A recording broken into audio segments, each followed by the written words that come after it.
শেখ হাসিনা পুতুলসহ 18 জনের বিরুদ্ধে গ্রেফতারি পরোয়ানা, ওবায়দুল কাদের সহ 10 জনকে ফেরাতে রেড নোটিশ জারির আবেদন। রাজনৈতিক পরিবেশ নিশ্চিত হলে দেশে ফিরবেন তারেক রহমান, বিদেশে থেকেই দিচ্ছেন দিক নির্দেশনা, জানালেন উপদেষ্টা মাহদি আমিন। ভারত ট্রান্সশিপমেন্ট বাতিল করায় ক্ষতিগ্রস্ত হবে না বাংলাদেশ, দাবি বাণিজ্য উপদেষ্টার। সার্বিক পরিস্থিতি স্বাভাবিক রাখতে সর্বোচ্চ চেষ্টা চলছে। এবং রেকর্ডের বন্যায় বাংলাদেশের নারী ক্রিকেট দলের বিশ্বকাপ বাছাই পর্ব শুরু, অধিনায়ক নিগার সুলতানার দ্রুততম সেঞ্চুরি।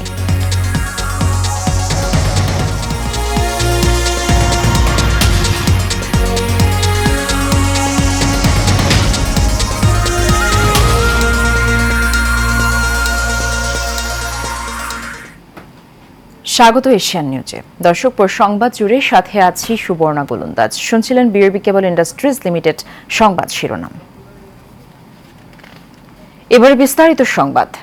প্লট বরাদ্দে দুর্নীতির মামলায় ক্ষমতাচ্যুত প্রধানমন্ত্রী শেখ হাসিনা ও তার মেয়ে সাইমা ওয়াজেদ পুতুল সহ 18 জনের বিরুদ্ধে গ্রেফতারি পরোয়ানা জারির আদেশ দিয়েছেন আদালত। এদিকে জুলাই আগস্টে গণহত্যার ঘটনায় দায়ের করা মামলায় পলাতক আসামি সাবেক মন্ত্রী ওবায়দুল কাদের, হাসান মাহমুদ, জাহাঙ্গীর কবির নানক সহ 10 জনের বিরুদ্ধে ইন্টারপোলের মাধ্যমে রেড নোটিশ জারি করতে চিঠি পাঠিয়েছে চিফ প্রসিকিউটর কার্যালয়। ওয়ালিদ সিদ্দিকীর রিপোর্টে দেখুন বিস্তারিত। ক্ষমতার প্রভাব খাটিয়ে পূর্বাচলে হাসিনা পরিবারের জন্য 60 কাঠার প্লট বরাদ্দে অনিয়ম দুর্নীতির প্রমাণ পাওয়ায় গত 14 জানুয়ারি এ মামলা করে দুদক। ঢাকার মেট্রোপলিটন সিনিয়র স্পেশাল জজ জাকির হোসেন গালিবের আদালত দুদকের দেয়া চার্জশিট আমলে নেয় এবং আসামিদের বিরুদ্ধে গ্রেপ্তারি পরোয়ানা জারি করেন। মোট 18 জনের বিরুদ্ধে পূর্বাচলে যে ডিপ্লোম্যাটিক জোনে যে তারা যে জায়গা প্লট বরাদ্দ নিয়েছিলেন রাজুকের বিধি বহির্ভূতভাবে, সেই মামলার চার্জশিট আজকে গ্রহণ করা হয়েছে বিজ্ঞ সিনিয়র স্পেশাল জজ আদালত কর্তৃক। এবং তিনি যেহেতু কোনো আসামি এখানে আজকে সারেন্ডার করেননি, প্রত্যেকের বিরুদ্ধে ওয়ারেন্ট জারি করা হয়েছে। এদিকে জুলাই আগস্টে গণহত্যার ঘটনায় দায়ের করা মামলায় পলাতক আসামি সাবেক মন্ত্রী ওবায়দুল কাদের, হাসান মাহমুদ, জাহাঙ্গীর কবির নানক সহ 10 জনের বিরুদ্ধে ইন্টারপোলের মাধ্যমে রেড নোটিশ জারি করতে চিঠি পাঠিয়েছে চিফ প্রসিকিউটর কার্যালয়। Walid Siddiqui, Asian television, Dhaka. পলাতক প্রধানমন্ত্রী শেখ হাসিনাকে বন্দি বিনিময় চুক্তির মাধ্যমে ফিরিয়ে আনা হবে বলে জানিয়েছেন স্বরাষ্ট্র উপদেষ্টা জাহাঙ্গীর আলম চৌধুরী। দুপুরে সুনামগঞ্জে এসব কথা বলেন তিনি। এর আগে সিলেট মহানগর থানা পরিদর্শন শেষে স্বরাষ্ট্র উপদেষ্টা বলেন, যারা বিভিন্ন ব্যবসা প্রতিষ্ঠানে হামলা করেছে তাদের প্রত্যেককে আইনের আওতায় নিয়ে আসা হবে। ইতোমধ্যে অনেকে গ্রেফতার করা হয়েছে। এ সময় জনসাধারণকে আইন হাতে তুলে না নেয়ার অনুরোধ করেন তিনি। এছাড়া সিলেট সফরে এসে লাল গালিচা দেখে পুলিশ কর্মকর্তাদের উপরে ক্ষোভ ঝাড়েন স্বরাষ্ট্র উপদেষ্টা।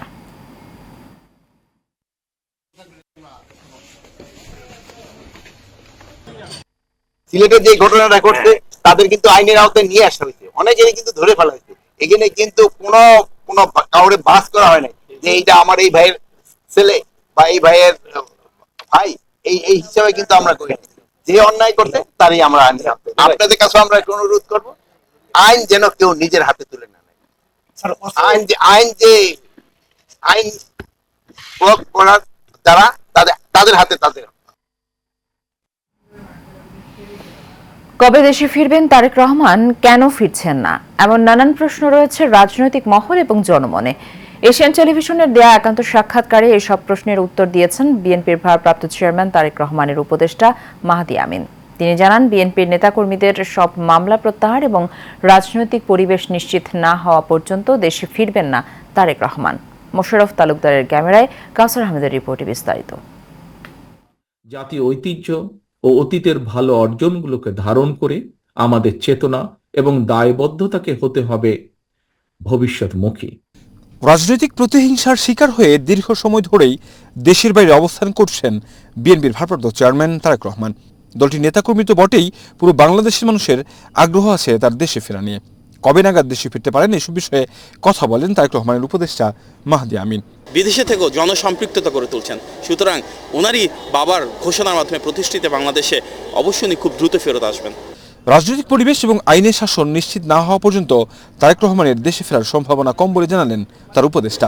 বাংলাদেশে যখন একটা অনুকূল আইনি, রাজনৈতিক এবং আইন শৃঙ্খলা বাহিনীর পরিস্থিতি তৈরি হবে, অবশ্যই তিনি ফেরত আসবেন। যেমন তারেক রহমান বারবার বলে আসছেন যে শুধু ওনার নিজের বিষয়টা না, ওনার 60 লক্ষ নেতাকর্মীর বিরুদ্ধে মিথ্যা, জালিয়াতি এবং প্রতারণামূলক মামলা করা হয়েছে। বাংলাদেশের বিভিন্ন পেশার মানুষ, দেশে এবং বিদেশে যারা রয়েছেন, শেখ হাসিনার সময় ফ্যাসিবাদের সমালোচনা করেছেন, তাদেরকেও মিথ্যা মামলা দেওয়া হয়েছে। উনি চান শুধু ওনার না, ওনার দলের সকলের এবং প্রতিটি গণতান্ত্রিককামী ব্যক্তি এবং প্রতিষ্ঠানের বিরুদ্ধে যে হয়রানিমূলক মামলা রয়েছে, সেই অবিচারের বিপরীতে যেন বিচার সুনিশ্চিত হয়, দেশে যেন আইনের অনুশাসন প্রতিষ্ঠিত হয় এবং আইন শৃঙ্খলা বাহিনী যখন অনুকূল হবে, অবশ্যই সেই একটা ফেভারেবল পলিটিক্যাল ক্লাইমেটে সেই ল্যান্ডস্কেপ যখন ইন্টিম গভর্নমেন্ট ক্রিয়েট করবেন, উনি দেশের মানুষের কাছে ফেরত আসবেন। তিনি বলেন, সংস্কার শুরু হয়েছে বিএনপির হাত ধরেই, তবে পরিকল্পিতভাবে বিষয়টি নিয়ে মিথ্যাচার করছে একটি মহল। না, যারা বলছেন যে বিএনপি সংস্কার চায় না, আমি বিনয়ের সাথে বলবো, ওনারা অজ্ঞতার কারণে বলতে পারেন, অপপ্রচারের কারণে বলতে পারেন। বাস্তবতা হচ্ছে বিএনপি একমাত্র রাজনৈতিক দল যেটি 5ই আগস্টের আগে তো বটেই, 5ই আগস্টের পরেও গত প্রায় 8 মাসে কিন্তু বাংলাদেশের এমন কোনো জেলা, উপজেলা, ইউনিয়ন নাই যেখানে 31 দফা নিয়ে যায়নি। সুতরাং আমরা 31 দফা নিয়ে বসে নেই, আমরা একটা আইটারেটিভ প্রসেসের মাধ্যমে দেশের সকল শ্রেণী পেশা, সর্বস্তরে মানুষের কাছে যাচ্ছি, কিভাবে ওনাদের সমস্যার সমাধান হয়, কিভাবে ওনাদের ভাগ্যের পরিবর্তন হবে, এগুলো নিয়ে কাজ করছি। এবং 31 দফাকে পরিবর্তন, সংযোজন, বিয়োজনের মাধ্যমে গণমানুষের আকাঙ্ক্ষার প্রতিফলনের মাধ্যমে কিন্তু আমরা সামনের দিকে এগিয়ে যাবো ইনশাল্লাহ। বিদেশে থেকে প্রতিনিয়ত নেতাকর্মীদের দিক নির্দেশনা দিয়ে যাচ্ছেন দলটির ভারপ্রাপ্ত চেয়ারম্যান। দ্রুতই দেশে ফিরবেন এমন প্রত্যাশা তারেক রহমানের উপদেষ্টা মাহদি আমিনের। দেশের জন্য ওনার রাজনীতি, দেশের মানুষের জন্য ওনার রাজনীতি। দীর্ঘদিন বিদেশে থাকার পরও কিন্তু উনি যতক্ষণ জেগে থাকেন, প্রায় 18 ঘন্টা এই দেশের মানুষের জন্য কাজ করে যাচ্ছেন। কাউসার আহমেদ, এশিয়ান টেলিভিশন, ঢাকা। ভারতের ট্রান্সশিপমেন্ট সুবিধা বাতিলে দেশের বাণিজ্যে কোনো প্রভাব পড়বে না বলে জানিয়েছেন বাণিজ্য উপদেষ্টা শেখ বশিরউদ্দিন। ভারতের ট্রান্সশিপমেন্ট বাতিল ইস্যুতে রাজধানীর কারওয়ান বাজারে রফতানি উন্নয়ন ব্যুরো কার্যালয়ে আয়োজিত এক বৈঠক শেষে তিনি এসব কথা জানান। বাণিজ্য উপদেষ্টা বলেন, নেপাল ও ভুটানের রপ্তানির যে প্রক্রিয়া, তাতে এই সিদ্ধান্তে কোনো প্রভাব পড়বে না। তবে সরকার তৈরি পোশাক রপ্তানি সহ সার্বিক বাণিজ্য স্বাভাবিক রাখতে সর্বোচ্চ চেষ্টা করছে। তিনি আরও বলেন, ঢাকা ও সিলেট বিমানবন্দরের নিজস্ব সক্ষমতা ব্যবহার করে এই প্রক্রিয়া স্বাভাবিক রাখা হবে। অন্যান্য ক্ষেত্রে সক্ষমতা বাড়াতে কিছু পদক্ষেপ নেওয়া হবে।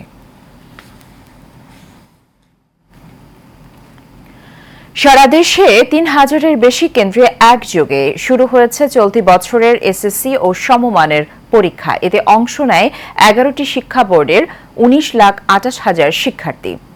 সকাল 10টায় এসএসসিতে বাংলায় প্রথম পত্র, দাখিলে কুরআন মজিদ ও তাজবিদ পরীক্ষা এবং এসএসসি ও দাখিল ভোকেশনালে বাংলা দ্বিতীয় পত্রের পরীক্ষা শুরু হয়। নির্দেশনা অনুযায়ী পরীক্ষা শুরুর 30 মিনিট আগেই শিক্ষার্থীদের কেন্দ্রে প্রবেশ করতে দেখা যায়। শিক্ষার্থীদের সাথে আসেন অভিভাবকরাও, তাই কেন্দ্রগুলোর সামনে ছিল অভিভাবকদের উপচে পড়া ভিড়। চলতি বছর প্রশ্ন ফাঁস ঠেকাতে কঠোর নির্দেশনা দিয়েছে শিক্ষা বোর্ড। এছাড়া প্রশ্ন ফাঁসের গুজব ছড়ালে কঠোর ব্যবস্থার হুঁশিয়ারি দিয়েছেন আইনশৃঙ্খলা বাহিনী।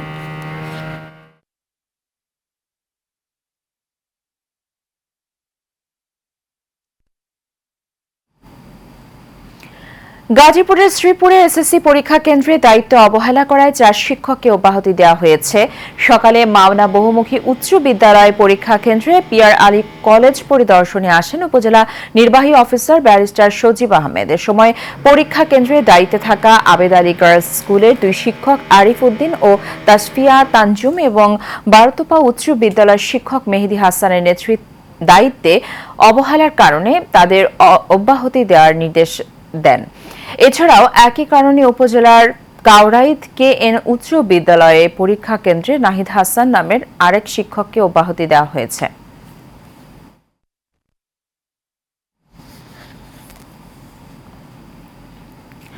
অবৈধ সম্পদ অর্জন এবং বিভিন্ন ব্যাংক অ্যাকাউন্টে সন্দেহভাজন লেনদেনের অভিযোগে ঢাকা 18 আসনের সাবেক সংসদ সদস্য মোহাম্মদ হাবিব হাসানের নামে মামলা করেছে দুর্নীতি দমন কমিশন দুদক। আজ সংস্থার মহাপরিচালক আক্তার হোসেন মামলা দায়েরের বিষয়টি নিশ্চিত করেছেন। মামলায় উল্লেখ করা হয়, ঢাকা 18 আসনের সাবেক সংসদ সদস্য মোহাম্মদ হাবিব হাসানের বিরুদ্ধে পাবলিক সার্ভেন্ট হিসেবে অপরাধমূলক অসদাচরণ ও ক্ষমতা অপব্যবহারের মাধ্যমে বৈধ উৎসের সঙ্গে অসঙ্গতিপূর্ণ 5,90,17,000 টাকার জ্ঞাত আয় বহির্ভূত সম্পদ অর্জনের অভিযোগের প্রমাণ পাওয়া গেছে। পাশাপাশি তার বিভিন্ন প্রতিষ্ঠানের নামে 28টি ব্যাংক হিসেবে মোট 310,76,72,364 টাকার সন্দেহভাজন লেনদেন করার অভিযোগ আনা হয়েছে। হিসাবের মাধ্যমে 310 কোটি টাকারও বেশি অস্বাভাবিক এবং সন্দেহজনক লেনদেন করার অপরাধ অনুসন্ধানকালে প্রমাণিত হয়েছে। এই কারণে তার বিরুদ্ধে দুর্নীতি দমন কমিশন আইন 2004, মানি লন্ডারিং প্রতিরোধ আইন 2012 এবং দুর্নীতি প্রতিরোধ আইন 1947 সংশ্লিষ্ট ধারায় একটি মামলা রুজু হয়েছে। এবার নারী বিশ্বকাপ বাছাইয়ের খবর। বিশ্বকাপ বাছাইয়ে বাংলাদেশের নারীদের শুরুটা হলো রেকর্ডময় এক জয়। ওয়ানডেতে নিজেদের সর্বোচ্চ রান সংগ্রহের পাশাপাশি সর্বোচ্চ রান ব্যবধানে জয়ও পেয়েছে জ্যোতি দল। লাহোরে সিটি ক্রিকেট অ্যাসোসিয়েশনের মাঠে থাইল্যান্ডের বিপক্ষে টস হেরে ব্যাট করতে নামে বাংলাদেশ। নারী ওয়ানডেতে বাংলাদেশের হয়ে দ্রুততম সেঞ্চুরি করেন নিগার সুলতানা জ্যোতি। তার সঙ্গে শারমিন সুক্তার অপরাজিত 94 রানে ওয়ানডেতে নিজেদের সর্বোচ্চ 271 রান সংগ্রহ করে বাংলাদেশ। জবাবে ফাহিমা খাতুন, জান্নাতুল ফেরদৌসের ঘূর্ণিতে 93 রানে গুটিয়ে যায় থাইল্যান্ড। 178 রানের সর্বোচ্চ রান ব্যবধানের জয় তুলে নেয় জ্যোতি দল। ফাহিমা খাতুন, জান্নাতুল ফেরদৌস দুজনেই নেন 5টি করে উইকেট। বাংলাদেশের পরের ম্যাচ আগামী রোববার আয়ারল্যান্ডের বিপক্ষে। ফিলিস্তিনের গাজা ও রাফা ইসরায়েলি বাহিনীর নৃশংস গণহত্যার প্রতিবাদে বিক্ষোভ ও প্রতিবাদ সমাবেশ করেছে গাজীপুর মহানগর বিএনপি। নগরীর শিববাড়ি এলাকায় মহানগর বিএনপির সভাপতি শওকত হোসেন সরকারের নেতৃত্বে মিছিলে উপস্থিত ছিলেন মহানগর বিএনপির যুগ্ম আহ্বায়ক রাকিব উদ্দিন সরকার পাপ্পু, যুবদলের আহ্বায়ক সাজিদুল ইসলাম, স্বেচ্ছাসেবক দলের আহ্বায়ক শাহাদাত হোসেন শাহিন সহ অনেকে। পরে মিছিলটি বিভিন্ন সড়ক প্রদক্ষিণ করে চৌরাস্তায় গিয়ে শেষ হয়।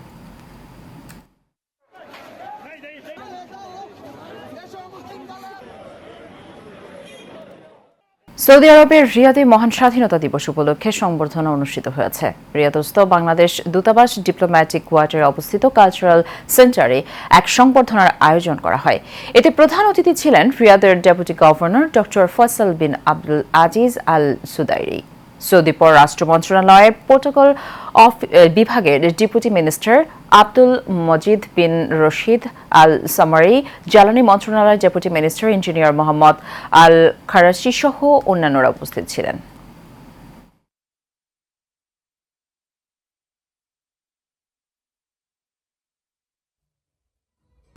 শেষ করব এশিয়ান নিউজ। তার আগে বিআরবি কেবল ইন্ডাস্ট্রিজ লিমিটেড সংবাদ শিরোনামগুলো জানিয়ে দেব একবার। শেখ হাসিনা পুতুল সহ 18 জনের বিরুদ্ধে গ্রেফতারি পরোয়ানা, ওবায়দুল কাদের সহ 10 জনকে ফেরাতে রেড নোটিশ জারির আবেদন। রাজনৈতিক পরিবেশ নিশ্চিত হলে দেশে ফিরবেন তারেক রহমান, বিদেশে থেকেই দিচ্ছেন নির্দেশনা, জানালেন উপদেষ্টা মাহদি আমিন। ভারত ট্রান্সশিপমেন্ট বাতিল করায় ক্ষতিগ্রস্ত হবে না বাংলাদেশ, দাবি বাণিজ্য উপদেষ্টার। সার্বিক পরিস্থিতি স্বাভাবিক রাখতে সর্বোচ্চ চেষ্টা চলছে। এবং রেকর্ডের বন্যায় বাংলাদেশের নারী ক্রিকেট দলের বিশ্বকাপ বাছাই পর্ব শুরু, অধিনায়ক নিগার সুলতানার দ্রুততম সেঞ্চুরি। এশিয়ান নিউজ এ পর্যন্তই। আমাদের পরবর্তী সংবাদ দেখার আমন্ত্রণ রইল। ধন্যবাদ সাথে থাকার জন্য।